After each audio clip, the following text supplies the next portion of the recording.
Les invités de Georges, une émission proposée et animée par Georges Tussin sur les ondes de Radio Axe Sud 105.1. Bonjour à toutes et à tous, Georges Tussin au micro de Radio Axe Sud 105.1. Merci chères auditrices et auditeurs d'être à l'écoute de mon émission Les invités de Georges. Et aujourd'hui, émission spéciale en hommage aux victimes de l'explosion de la ZF qui a eu lieu le 21 septembre 2001 à 10h17. 20 ans après, le souvenir reste toujours présent et une mémoire à vif, bien sûr. Pour nous en parler, j'ai le plaisir d'accueillir trois invités qui ont vécu ce drame terrible à des endroits différents, bien entendu. D'une part, Claude Olivier, qui habite à La Forouette, un quartier proche de la ZF. Claude, bonjour. Bonjour, mais je rectifie, c'est pas tout à fait La Forouette. Hein. C'est proche. C'est proche, c'est la route de Seyss. Route de Seyss. Limitrophe à la fameuse rue Bernadette. Voilà, donc vous vous considérez comme une miraculée de l'explosion. Vous allez nous l'expliquer dans quelques instants, Claude. J'ai le grand plaisir également d'accueillir M. Marius Loz. Alors, M. Loz, bonjour. Vous avez travaillé durant 38 ans à la ZF. Vous étiez en charge de l'équipe sécurité, en qualité de pompier. Oui. Alors, vous allez nous raconter également, bien sûr, ce qui vous est arrivé. Mais vous avez eu de la chance quand même. Vous êtes parti un an avant à la retraite. Exactement. Donc, vous nous direz dans quelques instants comment vous avez vécu ce jour-là. Et puis, j'ai le grand plaisir d'accueillir M. Pierre Nicolas, qui est journaliste. Bonjour Pierre. Journaliste à la retraite. Alors, je rappelle, bien sûr, pendant plusieurs années, vous avez présenté le JT de France 3 Région. Je vous ai longtemps cassé les pieds. Mais la personne qui était à côté de vous, hors antenne, disait vraiment, elle vous regrette beaucoup à l'antenne. Pas la seule. Et bien sûr, vous n'êtes pas la seule, mais je rappelle, Pierre, que vous avez été le premier journaliste avec votre ami caméraman à être sur les lieux, même avant les secours. Vous allez nous raconter cela tout à l'heure. Mais avant tout, bien, honneur aux dames.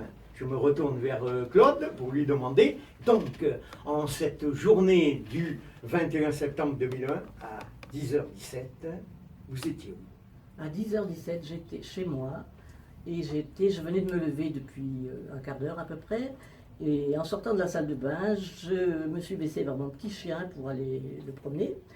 Et j'étais donc une partie, enfin je dis une partie parce que j'étais entre la salle de bain et le couloir. J'étais protégée, j'ai eu la chance d'être protégée par le couloir. Et en étant baissée pour mettre ce fameux collier, j'ai entendu un bruit extraordinaire. On ne peut pas avoir un grand boom, mais en même temps... moi j'ai une référence, j'ai vu, il me semble que c'était le film, c'était... voilà, ça y est, je ne sais plus. Et c'était un film où il y avait toutes les vitres, après un tremblement de terre, où les vitres volaient en éclats. J'ai vu toutes mes baies vitrées, qui volaient, on aurait dit un film au ralenti. J'ai cette image. Et c'est vrai que vous êtes une miraculée, hein? Parce que j'étais abaissée, oui, enfin... Absolument, parce que... J'ai eu la chance. Hein, vous m'aviez dit, Claude, que votre voisine a été tuée sur le coup. Oui, j'ai une dame qui est morte, qui est partie à Purpan et qui est morte quelques heures après. Et il y a un locataire au-dessus de moi qui était en train de faire ses vitres, lui, c'est encore plus fort, hein. Il est parti, c'est drôle. Elles ont été bien nettoyées. Il est en vie, il va bien, c'est pour ça que j'en parle. Hein. Il est revenu, on aurait dit... Frankenstein, il était tout bandé, tout. Mais c'était horrible, mais bon, 20 ans ont passé. Vous étiez en face de l'usine? J'étais à 300 mètres en face de l'usine, oui, côté, oui, juste en plein impact, là, oui. Oui, en dehors de l'usine, là où est partie la déflagration. Oui, c'est ça. Oui, vous étiez en première loge, Claude, effectivement. Je me tourne maintenant, on va faire le petit tour de table, là. Et puis j'en profite pour remercier également la présence de M. Armand Cassé. Monsieur Cassé, bonjour. Hein. Alors, je rappelle que vous étiez secrétaire du comité d'entreprise de la ZF. J'étais secrétaire du comité d'entreprise depuis 1998 à peu près. Ça faisait 3 ans que j'étais à ce poste-là. Et au moment de l'explosion, vous y étiez? J'étais sur site, mais bon, comme je travaillais à mi-temps j'avais choisi d'être à mi-temps sur le poste de secrétaire de CE. J'avais gardé ma fonction au niveau de l'atelier. Donc ce jour-là, J'étais complètement au sud et donc. Et vous êtes un rescapé. Et voilà, je suis un rescapé. Également. Ben, J'aurais été dans les chance. bureaux du CE. Le bureau du CE a été complètement ravagé. Voilà, c'est le sort en a voulu autrement et j'en suis bien content que je sois toujours là. Et je comprends. Un autre rescapé, c'est M. Loz, qui pendant 38 ans était en charge de la sécurité de la ZF. Et vous étiez parti, comme je le disais en présentation, un an avant la retraite. Vous avez échappé belle. Ben, bien sûr, bon, un an c'est court, mais bon, ça m'a donné une drôle de secousse. À 1h30, à 13h30, après l'explosion, j'étais sur place. Je suis passé chez mes parents, ceux qui ont rien entendu, ils avaient l'âge évidemment. Et le jour même et l'heure de l'accident, j'étais à la clinique Occitanie, ici à Muret, et pour des rendez-vous pour une épaule. Et j'ai vu les panneaux, vous savez, qui sont pendus avec les chaînes là, à l'explosion. J'ai entendu l'explosion. J'ai vu les panneaux faire comme ça, qui bougeaient. Et vous avez pensé de suite que c'était la Non, ZF. je ne savais pas. Tout le monde de suite, les chirurgiens de sang m'ont dit partez, partez, partez. Alors, qu'est-ce qu'on Fallait évacuer. Évacuer, on est parti. C'est là que je suis parti chez mes parents, qui n'en avaient rien entendu. Et puis c'est après qu'on a vu qu'on savait ce qui s'était passé. Voilà, on remercie également la présence de votre dame, Thérèse, qui est près de vous. Et donc vous êtes rendu sur place, la désolation, je présume. Oui, bon, j'avais un laissez-passer confidentiel encore, quand même. Et je me suis rendu sur place parce que chez Mob, là-bas, on ne pouvait plus rentrer, on ne pouvait plus passer. Tout était bouclé. Tout était bouclé.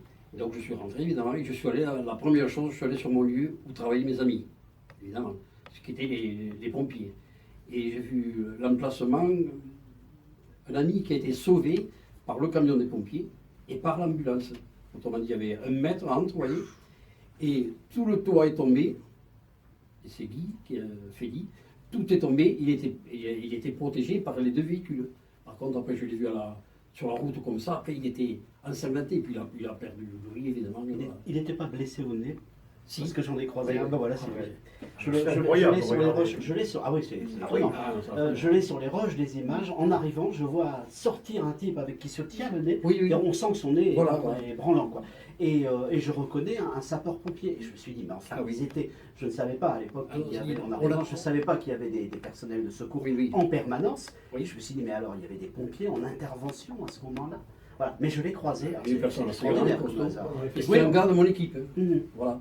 Ah ouais, extraordinaire. Et vous avez perdu combien de... Moi, sur le poste d'incendie, tout juste aux alentours, 7 personnes, 7 amis. Cet ami que vous avez perdu au moment de l'explosion. Voilà. Et d'ailleurs, vous leur rendez un hommage parce que vous avez créé cette œuvre, on peut dire une œuvre contemporaine, une sculpture contemporaine, composée de ferraille, d'éclats de la ZF. Voilà. Et j'ai rencontré Armand, évidemment, sur le sinistre, là. J'ai pas eu le courage de faire des photos. J'ai pas eu le courage. Non. Par contre, un petit moment après, j'ai dit maintenant, ramasse ça, parce que ça restera. Des photos blanchissent, vous voyez, tout le long. Et des photos, je savais qu'il y en aurait. Il y avait assez de monde pour. Et ça, personne n'en a. Et ce morceau de ferraille représente la tour. C'est la tour. Et ça représente le bâtiment 221.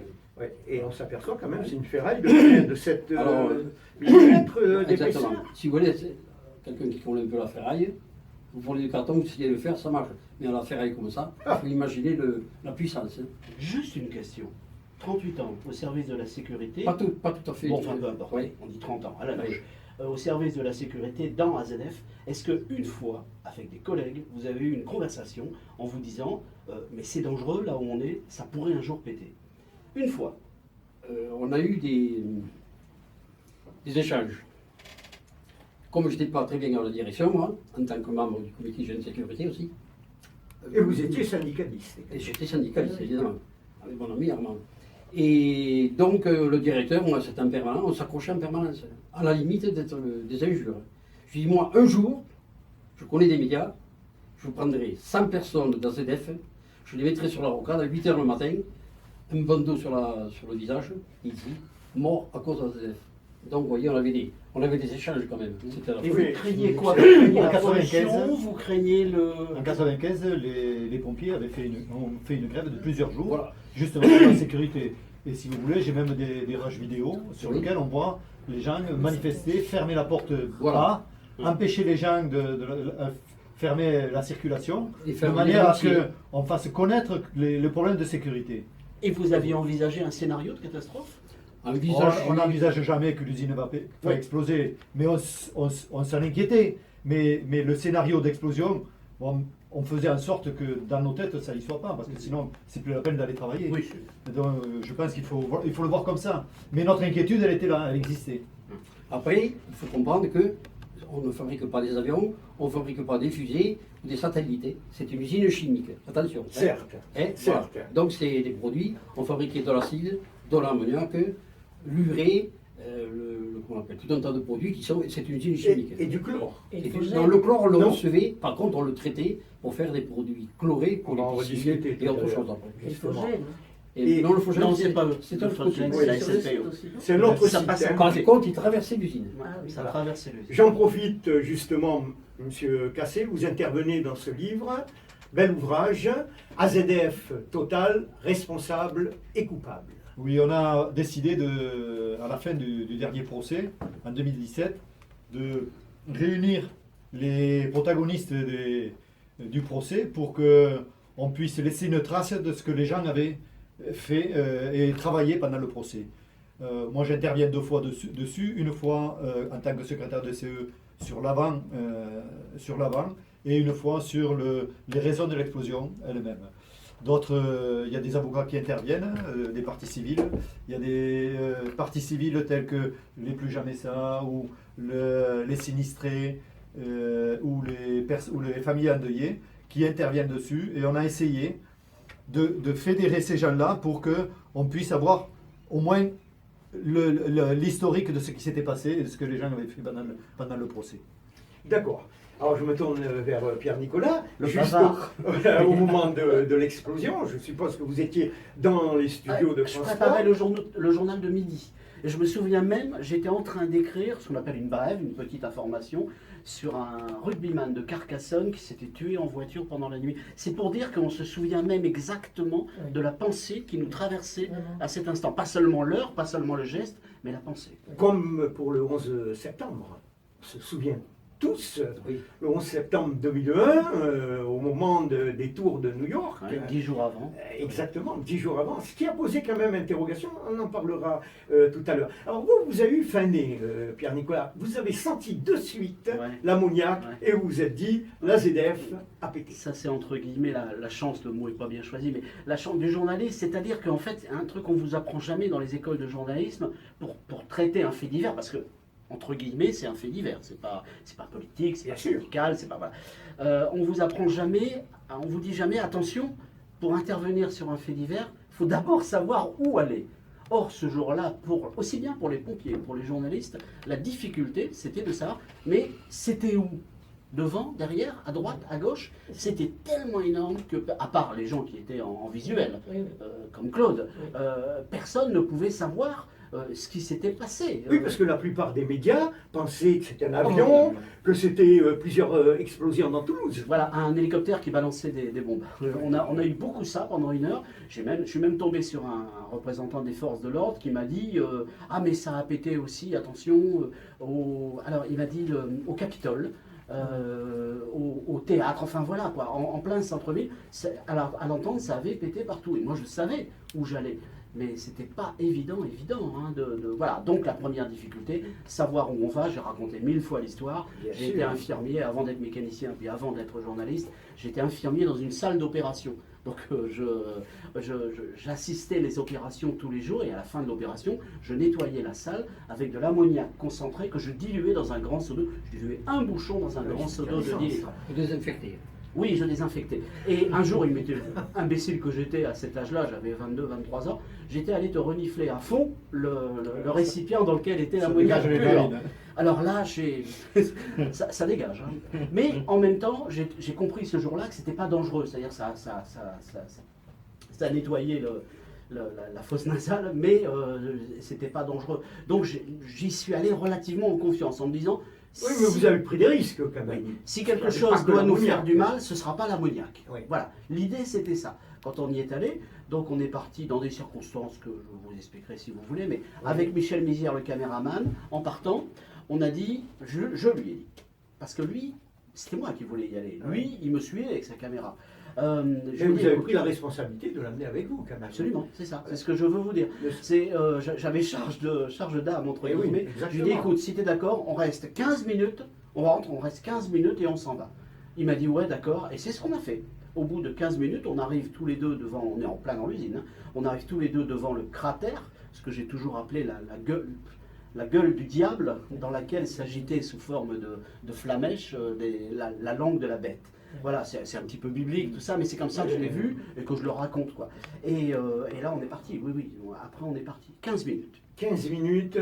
Heureusement que vous étiez en moto, parce que je présume sur la rocade, Bah, c'était c'est pas- vraiment. pas la peine. C'est pas la peine. Personne un ne passait, cataclysme. ni les secours, personne ne passait, sauf une moto. On a quand même crevé les deux pneus, c'est-à-dire qu'on est rentré Je les présume. deux, à deux sur la moto, oui, avec les deux pneus crevés, voilà.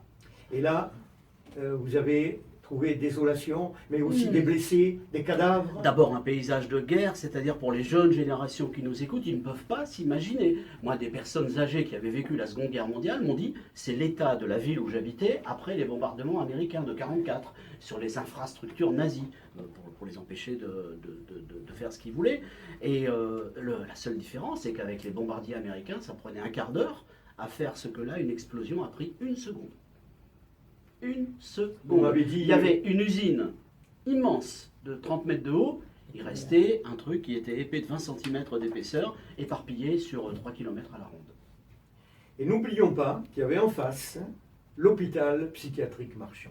Oui, à côté, L'hôpital oublié. ouais, ouais. Des médias, faut pas. C'est vrai, on n'a pas fait. Même le ministre de la Santé, qui était Kouchner, je crois, à l'époque, Oui, oui.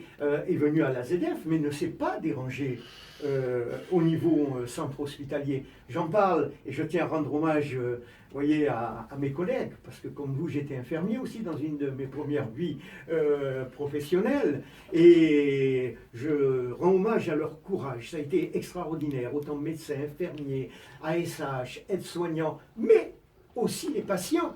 Parce que ce qui est extraordinaire, il n'y avait plus de soignants, ni plus de soignés, il n'y avait que des êtres humains qui apportaient secours à d'autres humains. Voilà, je leur rends hommage. On et pourrait je presque referme. dire que Marchand n'a pas été assez saccagé, entre Mais guillemets. c'est un miracle. Oui, c'est ça. C'est ça, comme ils étaient derrière, ils étaient au sud, ils ont pas pris tout de face, il y en avait d'autres en priorité dont il fallait s'occuper. Mais oui, Marchand. Mais tous les pavillons Mais oui, ont bien été sûr. anéantis. Ouais, Toutes bien les sûr. vitres, c'était des ça a immenses été, ça a été vitres. le premier endroit où les blessés de l'usine sont allés se faire soigner. entre Ah, autres. absolument. Absolument. Quand ils avaient des blessés. Oui, oui. Voilà. Donc les secours sont arrivés après. Alors nous on arrive, on passe d'abord sur la rocade, les gens dans leur voiture, enfin vous avez tous ces images en tête certainement, hein. Oui, oui. Les On gens les a encore vus. effarés.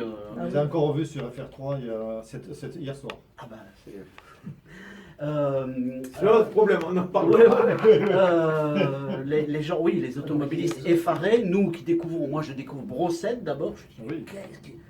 je n'en croyais pas mes yeux, croyez-moi ou non, j'ai cru à ce moment-là, à cet instant-là, que j'étais en train de rêver, que j'avais fait un rêve sur les Twin Towers et que je l'avais retransmis entre guillemets dans Toulouse. Puis j'ai dit non, je ne suis pas en train de rêver, ça, c'est vraiment dans cet état-là.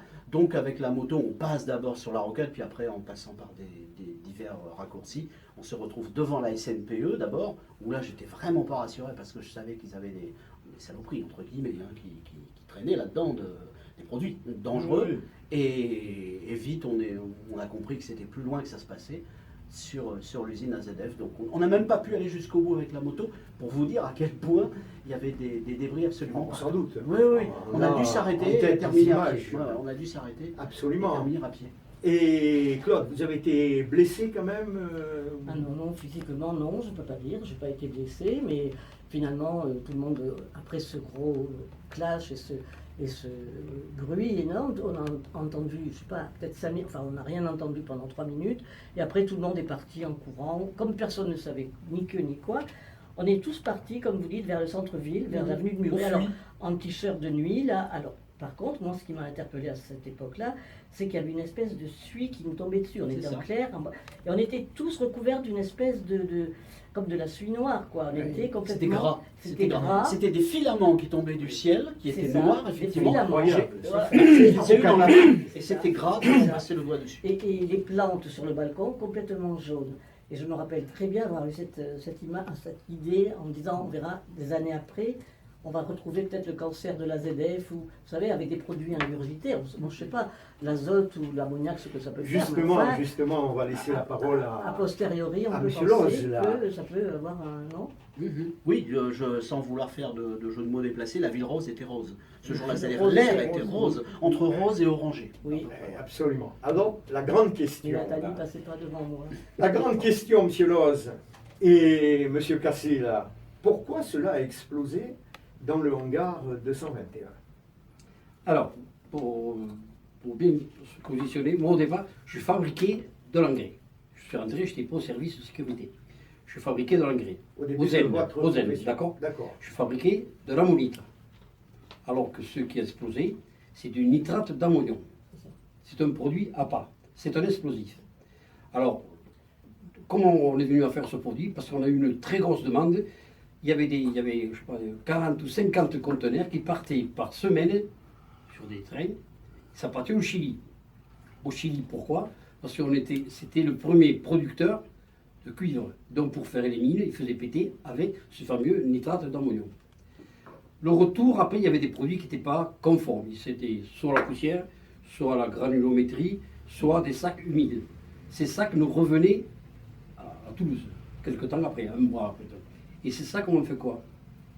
On en fait quoi tout ça après? On le met où? D'après vous? Au hangar 221. Un peu partout, un peu partout. Voilà. Mais aussi au hangar 221. Voilà. Et ça, c'est un explosif. Voilà. Et puis après, Mais ça, vous le saviez. ah, La direction le savait. Que ça pouvait être dangereux. mais ça, on le savait, nous. Parce qu'il y avait des gens qui faisaient en permanence avec un cutter. Il y avait des tapis qui arrivaient comme ça.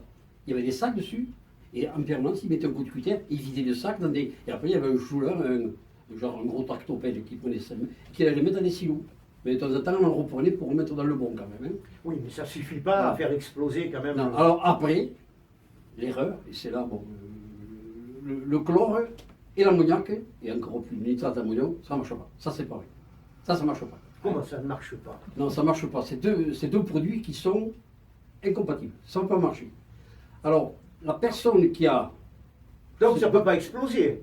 Ah bah si, Justement, Attendez, si, là, si. je comprends pas. Vous dites, si on les met ensemble, ça ne marche pas. Non, non, ça veut dire qu'il. Non, ça ne marche pas, je me comprends. Ah, Oui. Ouais, Ça ils s'oppose. ne sont pas... ça Voilà, se- oui, d'accord. Ce ne sont pas des alliés, ce sont des Voilà, ennemis. voilà, ce sont D'accord. des amis, Ok, ça, ouais, d'accord. on le reprécise. Oui, voilà, voilà, c'est très bien de relever la question.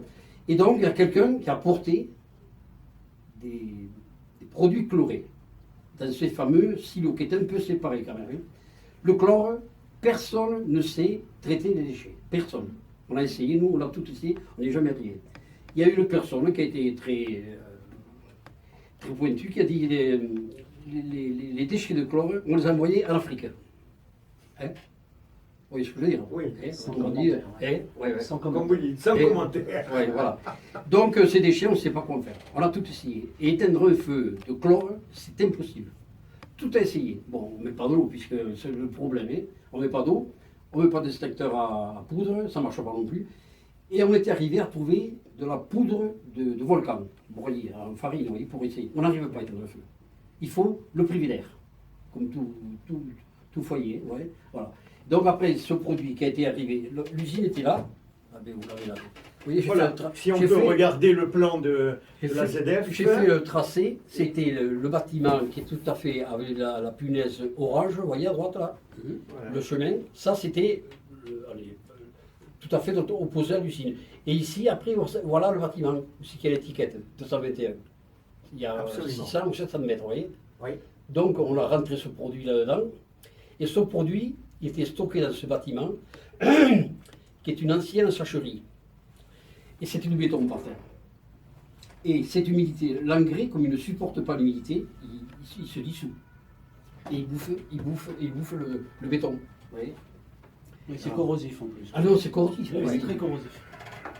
Je vous fais voir dernièrement du béton à mon domicile. Vous avez Oui, vu, j'ai pu le hein. constater, Je effectivement. m'en servais moi, pour l'hiver, pour quand il y avait de la glace, je mettais un peu d'engrais comme ça, oui, et ça faisait fondre.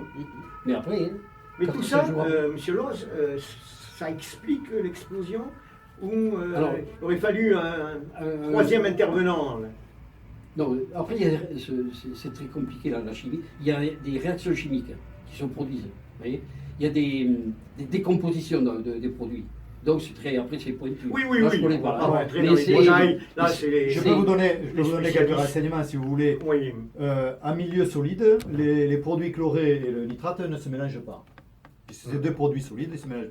Mais dès que vous introduisez de l'eau, vous diluez les produits, ils se mélangent intimement, et la réaction entre le chlore qu'il y a dans les produits chlorés et le nitrate fabrique d'abord un liquide qui s'appelle du NCl3, qui lui monte en température au fur et à mesure que l'échange de moléculaire se fait. Et au bout d'un moment, ça devient sous forme gazeuse. Et à partir du moment où il est sous forme gazeuse, il est très instable.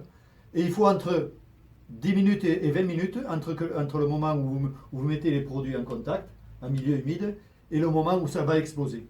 Il faut à peu près 20 minutes de... Et Ça- donc, c'est pour ça que le chauffeur qui vient déposer ses produits, lui, il vient déposer ses produits, Il repart. il repart avec son camion, et 20 minutes après, bon, Ça ça peut explose. exploser. Bon. Il n'y a pas besoin de Alors, produits. C'est les recherches qui ont été effectuées par un professeur qui s'appelle M. Presle au CNRS de Poitiers, qui a été missionné par Grande Paroisse et qui a fait ses essais et qui a démontré que ça explosait. Par la Mais- suite, je termine, Oui, et par la allez-y. suite, le centre de recherche de la gendarmerie de Gramat a refait les mêmes essais et ça explose à tous les coups. D'accord. Donc ça, c'est la thèse officielle. Officielle. Oui, Pierre. Georges, le XXe siècle est une histoire continue de grosses explosions dues aux ammonitrates. Tout Je peux à fait. encore vous reparler de Beyrouth il y a Voilà. quelques mois. Exact. Au PAO, en Allemagne. 80 ans jour pour jour avant, c'est ça. Oui, un 21 21 septembre. Une 1900. catastrophe en Allemagne avec des ammonitrates. Chaque fois que ces ammonitrates étaient stockés quelque part, dans un bâtiment, dans un bateau, qu'en plus il y avait du feu, il y a souvent eu le feu, Oui, souvent. etc., ça pétait à tous les coups. Et Marius de Ah, Beyrouth, Mariani, ouais, c'est un c'est- explosif. C'est un explosif. Voilà, c'est tout. Oui, alors je vais me faire un peu l'avocat du diable, parce que vous savez, beaucoup s'interrogent quand même. Oui. Hein. On va se- Accident ou attentat? Alors, non, allez. Est-ce Moi, que je dis, Pierre, moi je attendez. dis accident. Moi je dis accident. La Voilà. thèse. Mais- Si vous voulez, on peut parler d'attentat. Oui. Mais alors, le terroriste qui, à lui tout seul, a obtenu un résultat pareil, il faut lui donner une médaille à celui-là. Parce que c'est pas imaginable. Est-ce que vous avez mené une enquête, vous avez poursuivi une enquête après votre reportage? Non, moi je suis pas un enquêteur. Moi je suis un bavard de la télé, Oui. comme on pourrait le dire assez modestement. Je suis pas un enquêteur. Je me suis retrouvé, alors parce que j'avais été mis en évidence sur cette actualité-là, je me suis retrouvé plongé dans des réunions, par exemple, je peux vous en raconter une, c'était des Oui. experts de Securitas, vous savez, les Oui. organismes qui... voilà. De certification. Un soir, alors, mais une réunion d'agents secrets, ils nous invitent avec Yves Garrick et moi, ils nous disent on a confiance en vous, venez nous voir. Ils avaient des listings d'EDF, des vrais listings d'EDF, de seconde en seconde, EDF c'est costaud, Oui, hein, oui, oui. qui montraient et qui ont par exemple dévoilé que depuis la veille, il y avait d'énormes difficultés d'EDF dans ce secteur-là. Ça ne veut pas dire qu'un phénomène électrique est responsable de tout ça. Ça veut simplement dire que vous n'avez pas besoin d'aller chercher un terroriste. L'activité humaine est bien suffisante avec le Même risque ou naturel, comme vous dites, Ou il y a un naturel. problème électrique. naturel, si vous voulez. Mais il n'y a pas besoin, à mon sens, il n'y a pas besoin d'aller chercher une piste terroriste. Après, 10 jours avant, il y avait eu les Twin Oui. Towers. Voilà. Moi, le premier, j'avais du mal à dire le mot. Alors, j'ai eu un problème, moi, à la télé. Si je disais le mot accident et que c'était un attentat, je disais un mensonge. Si j'utilisais le mot attentat, je nourrissais tous les Oui. doutes qu'il pouvait y avoir. Alors, j'ai dit catastrophe. Comme ça, j'ai été tranquille. J'ai employé, mais j'ai eu du mal à trouver le mot catastrophe, figurez-vous. Mais voilà, quoi, oui, oui. Oui, parce qu'effectivement, je ressors la une de l'Express. Toulouse à ZF, cette question de ne plus croire à un accident. C'est du papier. Voilà. Parce qu'on dit que l'explosion n'avait pas été revendiquée. Revendiquée, c'est faux. L'explosion a été revendiquée. Mais oui, mais. Pas Moi, vraiment. moi, je peux la revendiquer Ah non, aussi, si non, vous non, voulez. non, non, preuve à l'appui. Hein. Non, non, Parce quand même, c'est à pas l'Express, quand même, c'est pas- Al-Qaïda a revendiqué vraiment. Non. l'attentat. Non. Enfin, là, je vous dis, je me fais l'avocat du diable quand même. Hein. Donc, qu'est-ce que vous en pensez, Après monsieur 3 Laurent? procès, C'est quand pas parce même, que c'est 3 écrit sur les procès, journaux que c'est vrai. Hein. Non, mais il y Je a crois des qu'il faut rester- interrogations. On dit le rapport DRG est resté inexploité, des Non. expertises médicales ont disparu. Si vous aviez assisté au procès, vous seriez Oui. aperçu que les gens procès. qui étaient chargés de l'enquête et de la DRG, ils sont allés au bout de chaque Ah enquête. oui, oui, Ils vraiment. sont allés au bout de chaque enquête. Et ça n'a rien donné à chaque fois. Donc il faut quand même aussi relativiser tout ce que racontent certains journaux. Et cette fameuse personne qui portait Oh, ce pauvre, cette arrêtez, médaille, arrêtez, ça revient beaucoup, Mais ça. non, Non, mais- non, mais moi je me fais l'écho. On mais de- c'est encore un mais- truc à faire monter la mayonnaise. Ça y est. Ils ont été voir sa famille, etc. Bah voyons, et oui, je porte. Non, non, D'ailleurs non, aujourd'hui, mais je c'est bon porte d'en 4 parler. slips, ça veut dire que, j'en porte 5, ça veut dire autre chose, j'en porte. Non mais. Non, non, mais c'est bon d'en parler parce que vous savez, Oui. beaucoup ont mis ce sujet sur la table et À c'est part bien. salir sa mémoire, je vois pas à quoi ça a servi. Voilà. C'est bien quand même de préciser les choses, bien Mais entendu. Georges, avec Ok. une catastrophe d'une telle ampleur, tout devient entre guillemets C'est possible. ça. C'est la difficulté, elle est là. Surtout dans un monde où peu à peu les télévisions d'information en continu, les talks, toutes ces, voilà, se développent et tout le monde cherche un truc à raconter. Et bah oui, tiens, aujourd'hui je vais dire que, voilà. Mais il n'y a pas besoin de se fatiguer beaucoup pour dire qu'il y avait tout ce qu'il fallait dans cette usine. Et entre guillemets, dans l'état où étaient certains endroits de cette usine. Mais là, plus je suis assez d'accord avec ce que dit Pierre. notre camarade Pierre, voilà. Hum. Il faut savoir qu'il y a des secteurs entiers qui avaient été confiés à la sous-traitance sans plus qu'il y ait du personnel organique qui puisse aller vérifier l'état, par exemple, des bâtiments ou des lieux, par exemple le demi-grain où le transfert des sacs se faisait. C'était quelque chose qui était dans l'usine, mais qui n'appartenait plus à l'usine. C'était une entreprise extérieure qui C'était faisait ce qu'il voulait. abandonné en Elle quelque est- sorte. Pas Aux l'abandon, mais entreprises privées. on a donné ça à une entreprise extérieure Le sans problème, s'assurer c'est que qu'il y avait des mesures de sécurité qui étaient prises pour éviter tout accident. Voilà, ça c'est vrai. Moi, j'ai une question à poser à ces messieurs, sachant, comme je dirais, puisque vous avez travaillé Ah, ils étaient au sur cœur les du problème. Hein. Que pensez-vous des fameuses des entrepôts des bombes de la guerre de 14, dans les ballastières? Parce qu'il y a 100 ans que ces ballastières sont là, c'est de la poudre qui est mise dans des cartons depuis 100 ans quand même, Oui. et on dit que si un jour, s'il n'y a plus d'eau, ou si ça manque d'eau, c'est vraiment un risque extraordinaire d'explosion. Alors, Là, c'est pas c'est- des bombes, mais Oui, mais c'est de la... C'est des bandelettes. c'est des bandelettes comme ça. mais qui sont réactives à l'air. Et, elles sont dans l'eau. Oui, Bon, Tant après, qu'elles il sont faut dans l'eau, bien ça les reste stocker. rien. Voilà. L'idée c'est Par ça. contre, ils y sont encore. elles y sont encore, oui. Bien Et sûr. oui, ils y sont encore. Mais oui, mais Ils c'est s'appartiennent à l'armée. à l'armée. Mais pourquoi l'armée? Ce que je dis, l'armée, les Mais ça camarades- coûte la peau des fesses. Mais oui, mais vous vous rendez compte, c'est une catastrophe. Mais imaginez un... Maintenant, pardon, Non, allez-y. vous prenez une. Voilà, c'est ce volume à peu près. Oui, c'est dans de suffisamment. lait, oui. Vous les prenez, vous la laissez bien sécher. Oui. Parce qu'elle est humide, elle a pas. Vous la laissez bien sécher, vous la mettez avec une pince, vous la tenez comme ça, vous allumez, ça fait que ça. Hein. Quand vous étiez C'est- petite, vous avez jamais fait brûler des balles de ping-pong? Non. Ça brûle en une demi-seconde, un tiers de Ah, seconde. oui, C'est ça, absolument. c'est cette C'est matière-là. la cellule. Elles sont avec... Alors il n'y a plus de 100 caisse. ans, il n'y a plus de caisse. Il y a plus elles de sont caisse. posées, donc- Non, non. Voilà. Et tous ces beaux produits, ils se trouvent où là exactement là, Ah bah, dans ils ce sont- monde-là Derrière... Ils sont dans le sud des lacs de l'usine. Là-bas au fond. au sud de Ah, l'usine. quand même. Oui, Oui, mais non, c'est mais pour ça. ils sont pas dans l'usine même, ils sont dans le Oui. sud, ce qu'on appelle les ballastières, et la Dans ballastière les- qui est Il y a 4 lacs là. qui est derrière Mob et derrière voilà derrière. D'accord. Mais derrière le la rond-point CDF, de- il y avait aussi l'usine pour la fabrication du carburant. Oui, SNPE, pour les la fusils. SNPE. Voilà. Société nationale, alors, ça veut tout dire, des poudres et explosifs. Rien que le nom était. Oui, c'est ouais, ça, ouais. c'est froid On dans a le- eu beaucoup de chance alors. Que ça va Ah oui, l'histoire de la. On a Nous la a vidéo, anéantis. je crois, au début de l'émission, l'histoire de la conduite de Photogène. Faut le gel, voilà. Je vous assure, si celle-là s'était ouverte en deux, Ouais. la ville, enfin on serait Alors- même pas là, non pas qu'on serait mort, mais Oui. la ville serait inhabitable pendant 20, 30 ans derrière. C'est Alors, le tuyau était redoublé. C'était un tuyau qui était comme ça. Oui. Et autour, il y avait une enveloppe d'azote pour protéger s'il y avait une fuite. Ouais. Alors il faut savoir que Ça a été bien protégé quand même, quand même. dans cette conduite de Phogène, tous les X mètres, il y avait des vannes qui se ferment par manque de pression.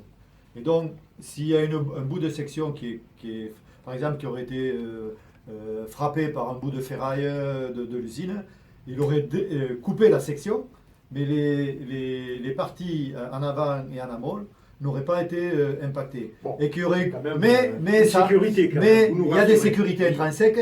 Par contre, c'est vrai quand même que le Fogène est un produit Le risque extrêmement- zéro n'existe pas. Non, non, Le voilà. Fogène, Et la ça- preuve, ça la preuve. ça date de la Première Guerre mondiale, Voilà, tout à fait. le Fogène. Ouais. Juste un mot sur ce que nous disait Armand. Tout ça, ça pose la question du risque industriel. C'est-à-dire, oui, le Fogène, même si c'était ouvert en deux, il y avait des vannes, il y avait des Ah oui, trucs. bien sûr. À part que le hangar de 121, il n'aurait jamais dû péter non plus. Mais À voilà. part que le livre blanc déposé en préfecture quelques années auparavant assurait qu'une explosion dans intérieure à l'usine n'aurait jamais pu, c'était écrit en Tout à toutes fait, lettres, tout à fait. dépasser les limites foncières de l'établissement. Mais au départ, la ZF, l'ONIA, l'APC, qu'on Oui. appelait d'ailleurs, il n'y avait pas de construction, il n'y avait pas de bâtiment autour. C'était en pleine campagne, Alors, la ZF. L'ONIA, quand Oui, l'ONIA a l'ONIA. été construit, il existait quand même l'hôpital Marchand. Oui, exact. C'est en 1924 Oui. que l'État décide de construire cette usine sur un emplacement qui était déjà occupé par la SNPE, mais qui n'était plus utilisé depuis 1918. Parce qu'il faut savoir qu'à la fin de la Première Oui, Guerre on mondiale, l'a construit à côté d'un hôpital quand voilà, même. voilà. Faut le préciser. Et on avait Oui, sorti. mais Georges, c'était des fous qu'on mettait là-bas. Ah Oui, oui, oui, voilà. Est-ce qu'on le est d'accord cas des fous, C'était pas tout à fait. vraiment un hôpital. Exactement. Est-ce que nous sommes d'accord là-dessus? Ah mais complètement. Oui, oui, C'était tout à fait. complètement psychiatrique. C'était l'hôpital psychiatrique. Oui, oui, mais Des ça, fous. ça n'existe pas. Et à l'époque, la zone de sécurité, ce qu'on appelait la patatoïde pour certains, qui Ouais. se rappellent, allait jusqu'à la pointe. Et d'ailleurs, les bâtiments de l'usine, il y avait même les centres de formation. Gallieni, c'était un ancien centre de formation Oui. de la PNT, de la Poudrerie Nationale, et de l'ONIA. Et donc, cette sécurité, c'est la ville qui a commencé, pour des raisons évidentes d'accroissement de la ville, de la population. Et on a accordé des permis de construire, des écoles, des collèges, des lieux de vente, des lieux publics à proximité. Alors que En fin de compte, la ZF était une verrue après. la ZF était devenue dire. quelque chose de difficilement envisageable pour l'avenir. À un moment donné, il aurait fallu quand même. Il aurait fallu la faire exploser. Imaginez un instant que l'usine n'ait pas explosé le 21 septembre Exact. et qu'elle soit encore là Alors, aujourd'hui. Oui, oui. Mais imaginez, Dans quel état? pas d'Amazon, pas de voilà, des syndicats avec les griffes sorties parce que depuis Beyrouth on leur aurait dit c'est pas possible, on peut plus garder ça en ville, etc. C'eût été une catastrophe aussi. C'était un reliquat du passé et déjà en 2001 on n'était pas loin du reliquat du passé puisque Totalement. c'était une usine en pleine ville. Alors on dit la ville l'a rattrapé, moi je suis pas tout à fait d'accord. Non. Les premiers à construire des immeubles autour, ce sont les industriels eux-mêmes qui ont besoin de faire habiter leurs salariés pas loin Tout de à fait, l'usine. Pas plus. Voilà, la bah, cité, pas mais ça, plus. c'est humain. La Exactement. cité de la PNT est beaucoup plus proche quand même que la Oui. cité pas plus. Oui, La cité pas plus, elle se trouve au moins à 1 kilomètre. Mais ça, c'est la vie, entre guillemets. C'est pas la faute de la ville qui a rattrapé l'usine, Non, non, ça, mais- c'est pas vrai. Mais si on construit une usine à la campagne, demain, il va y avoir des gens qui vont habiter autour. Mais c'est Totalement. c'est Et tout à cette fait. usine a fait vivre des familles Ah. pendant 50, Ça, 60 il ne ans. faut pas Je veux l'oublier. dire, hein. c'était pas l'ennemi public numéro un. Non, non, bien au contraire. Bien au Pour dire à contraire. ça, moi j'ai mon père, mon beau-père, mon frère, ma fille et moi qui ont Et travaillé voilà. à ZF. Vous vous rendez Et compte voilà. Et Vous vous moi, rendez et- compte Plusieurs générations Oui. réunies. Et pour ma part, Et c'est pareil. sa Mon maman.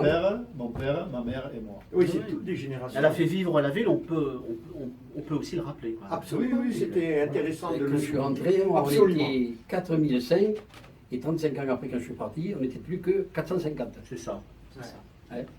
Alors, pour revenir à vous, Pierre-Nicolas, je présume que vos images ont fait le tour du monde. Oui. Alors, qui détient les droits à ces images Ah. C'est France 3 c'est pas moi. Dommage. Ça, c'est bien Ouais, dommage. oui. Non, c'est l'INA. Pendant 5 ans, c'est France 3 Oui. qui les garde et après, France 3 les donne automatiquement au bout de 5 ans à l'Institut national de l'audiovisuel qui veille à les préserver, qui veille à les remettre en bon état si jamais les cassettes avaient souffert, etc., qui veille à les remasteriser, les améliorer, ça je ne sais pas, ils font ce qu'ils veulent, et qui après les commercialisent, les recommercialisent. C'est-à-dire qu'aujourd'hui, ce reportage qu'on a fait avec Michel Mézières, je tiens à dire son nom, va être revendu partout dans le monde. Il faut dire aussi il y avait eu les Twin Towers avant, et que moi le soir même, j'ai été en direct au téléphone en Algérie, au Canada. Je me rappelle la télé canadienne avec leur accent québécoise, qui me disaient « Ah, mais on vous voit sur les images, vous êtes le type avec le casque et tout. » Et voilà, moi j'étais au téléphone et ça les passionnait parce qu'ils pensaient que. Ils sont voilà. tout de suite partis sur la thèse des twins, de l'attentat, des trucs du machin. Mais voilà. Et oui, automatiquement, comme on revient à dire, hein, c'était 10 jours après Oui, le oui. fameux attentat. Alors tout le monde, bien sûr, a barjoté dans ce sens, hein, absolument. Alors dites-moi là, j'ai lu dans un de vos posts que France 3 vient d'interdire l'interview. Oh mon Dieu, de- vous voulez parler de ça? Là, Vous êtes sûr que ça m'intéresse?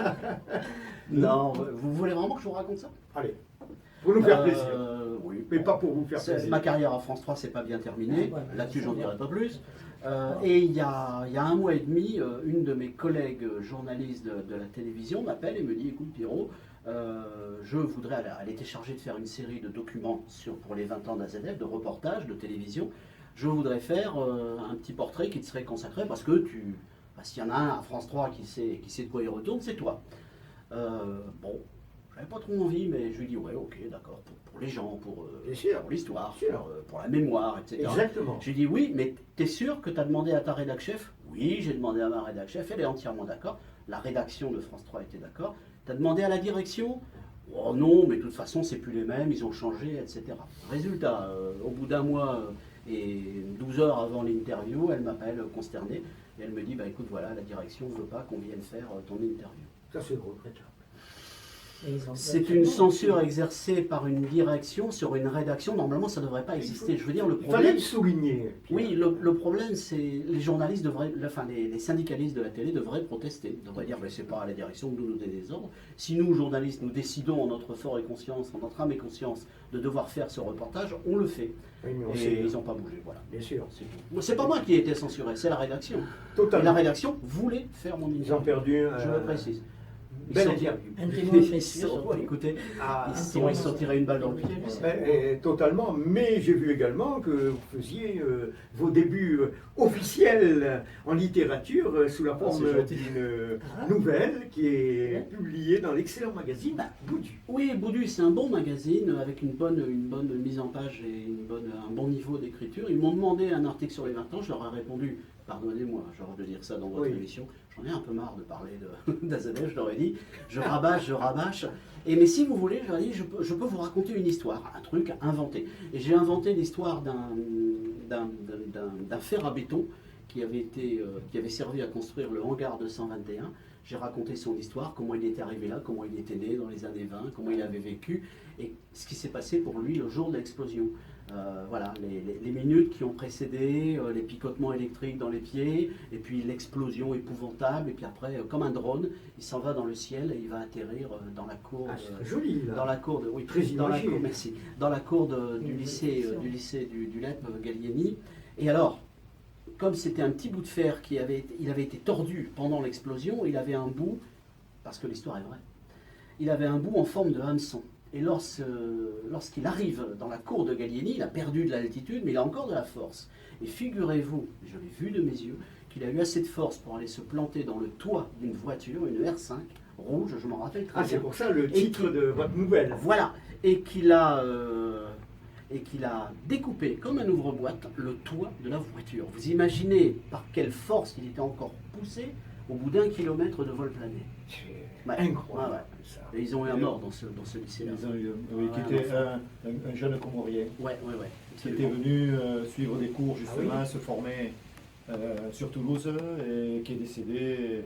Il Ah, a il a reçu tué sur le coup, une poutre en fer sur le visage et il a. Horrible. Ah oui. Mauvais moment, hélas. Ouais, au mauvais C'est- endroit, au mauvais moment. Il est venu du bout du monde et il a perdu sa vie sur Toulouse. Eh Vous oui. voyez, Pierre, après, au point de vue entretien, vous voyez le bâtiment, vous voyez les toits comme ils sont, ouverts, Ouais. pétassés. Mhm. Vous voyez le bâtiment de gauche. Ouais, sur la photo, ouais. C'est moderne comme usine. Ouais. Ouais. C'est toute la partie qui était Qui est exposée. qui a explosé et qui était dédiée aux entreprises extérieures. Ah, Bon, Allez-y, allez-y. oui, on ne prenait même pas. Par exemple, il y avait un problème de vestiaire pour ces gens-là et on se battait pour qu'ils aient un vestiaire correct parce qu'ils étaient dans une salle complètement ouverte à tous les vents et Donc, Ça, la sous-traitance. La loi, alors, je m'apprêtais à parler de sous-traitance, c'est la loi il faut que ce soit rentable. Oui. La sous-traitance, Marius le sait, c'est on Rentabilité, perd la productivité. culture, on perd la culture de l'usine. Je veux dire par là que des vrais salariés, ouvriers d'AZF, ça ne serait venu à aucun d'entre eux l'idée d'aller mélanger du chlore avec des ammonitrates. Eux le savaient. Mais quelqu'un qui venait d'arriver dans l'usine, qui était payé 3 francs 6 sous, et voilà, ben ça ne marche pas. C'était des malheureux. Les sous-traitants, c'était des malheureux. Ils arrivaient, moi, les week-ends ou des fois les nuits, ils passaient chez nous au poste d'incendie, ils s'étaient coupé un doigt, enfin coupé un doigt, ils s'étaient fait mal, ceci, cela, ils venaient, et on avait un cahier, un registre, pour que le lendemain, ça aille à l'infirmerie.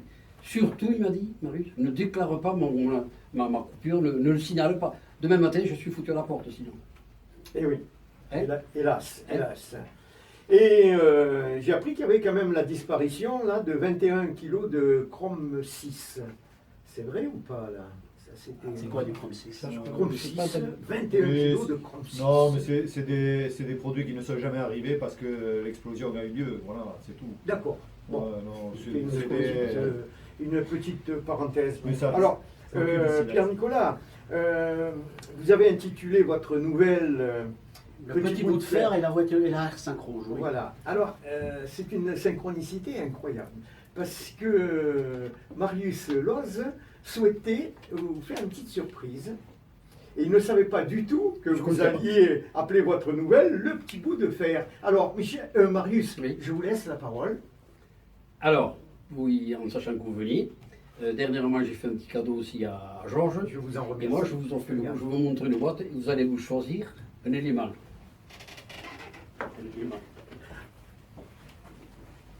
Qui sera? Alors, attention Parfait. les vertèbres. Voilà, on a Voilà. quelques minutes, il nous reste quelques minutes C'est- d'antenne. C'est carrément mystérieux. Là. Ah, c'est carrément mystérieux. Alors ils arrivent, Ensuite, une avec, boîte ils arrivent avec une boîte médicale en Voilà. aluminium. Attention, Ça n'explose pas. que ça n'explose pas, hein. Voilà. Alors à l'intérieur, je vois Alors, il y a des un sacs, sac, un sac d'ammonitrate de Non, d'azélène. ammonium. Ammonium, pardon, Ammonium. de nitrate d'ammonium. Et voilà, là, choisissez si madame. Ah, il va m'offrir un bout de l'usine. Voilà. Alors, Marius, d'abord je vous remercie. Oui. Ensuite, vous devez savoir que je n'en avais pas. Alors, j'en avais eu un de bout d'usine que j'ai prêté à quelqu'un pour une émission, je ne sais pas quoi, et puis il ne m'a pas rendu. Donc, je suis... Choisissez. Claude, Et vous aussi, voulez- madame Oui, avec plaisir, bien sûr. Allez, choisissez d'abord. Ça Voilà, fait- les gars. Et on va terminer cette émission Avec sur des plaisir. belles Prenez surprises. réseau. Belles.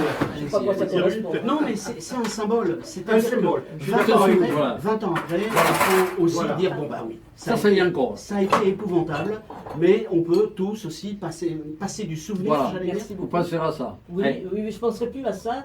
Au contraire, maintenant, on ne pense plus à ça. Il y a un petit souvenir qui restera, mais il ne faut plus. Totalement. On passe C'est- 20 ans C'est assez après. émouvant. Georges, 20 ans après, on passe du souvenir à la mémoire. C'est-à-dire que moi, je La vous réalité. parlais du souvenir, et maintenant, chez moi, ce petit bout de fer qui est complètement tordu, et comme je vous l'avais décrit d'ailleurs un petit Oui, peu, hein, absolument. il avait à peu près cette forme-là, le mien était torsadé.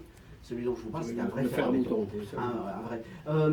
Voilà. Il est quoi. symbolique. On passe, je mettrai ça chez moi, et quand on me demandera ce que c'est dans 20-30 ans, eh bien, C'est ce un sera, trimestre. ce sera une trace de mémoire. Totalement. Voilà. Et je C'est-à-dire, suis je heureux. dirais, bah, écoutez, il y a 50 ans, il y a une usine qui a explosé, et puis on m'a donné ça, je mentirais pas, hein. Je dirais pas que je l'ai ramassé. Je Non, moi, dirais, j'ai ramassé. je dirais, Marius m'a donné ça. Ah bah, Exactement. et- On a beaucoup apprécié. Merci beaucoup. De rien. Marius. Ça me faisait Merci, plaisir. merci à vous. Voilà. Ça. Eh bien, nous arrivons presque au terme de cette émission. Je vous remercie, notamment Claude Olivier, Monsieur Cassé également, Armand Cassé, Thérèse qui était là, et Marius, merci beaucoup, De rien. Marius Loz, et Pierre-Nicolas, je vous remercie. Et sur sa boîte, il y a une plaque d'immatriculation qui n'a jamais existé Jamais. à Toulouse. Sinon, Où il y a les trois lettres c'était A, Z, F. Vous savez, on avait trois lettres. Voilà. sur Oui, la oui, plaque. mais c'est Ça parce a que. été interdit. Oui, Oui. c'est Benayoun Nakash qui a demandé à ce que ce soit. Oui, bah, Ah, raison. intéressant ça. Et moi, je me suis Je fait ne savais faire. pas que c'était Ben. Ah, Et moi, je me suis fait faire cela. Ouais, ouais. Absolument. AZF 21 09 2001. C'est Voilà. bien fait, hein. Et nous sommes 20 ans après. en souvenir de cette excursion. Non conforme. Voilà, merci à nos auditeurs, merci à Chantal qui était à la captation vidéo et au reportage photo. Je fais un coucou à Christian qui est derrière la vitre, qui est à la réalisation de l'image. Merci beaucoup, chers auditeurs, et portez-vous bien. Merci à vous. Bye bye. Merci. Les invités de Georges, une émission proposée et animée par Georges Tussin sur les ondes de Radio Axe Sud 105.1.